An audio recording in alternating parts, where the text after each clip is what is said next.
تحية للجميع. غزة تعلمنا درسا جديدا في الصبر والشجاعة والبطولة والإيثار.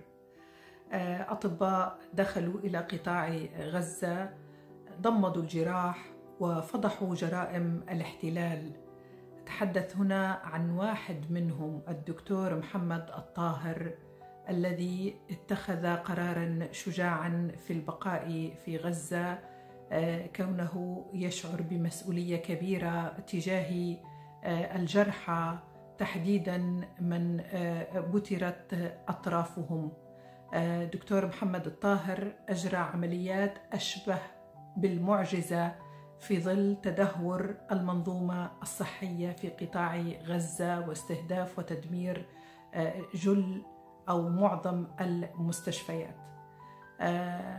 هذا درس جديد أتمنى أن تعلموا أولادكم أن هناك خير في هذه الدنيا، أن هناك شجاعة، هناك بطولة، هناك إنسانية، أن لدينا أبطال حقيقيين ليس كما نراهم في أفلام هوليوود، سوبرمان وباتمان وغيرهم من الممثلين أو الأبطال الوهميين.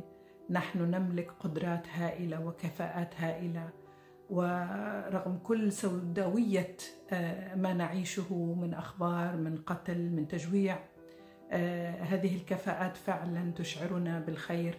تحية لكل طبيب قدم حياته من أجل الآخرين، لمساعدة الآخرين، على الرغم من التهديد بالقتل، وعلى الرغم من أنه قد تنتهي حياته في أي لحظة.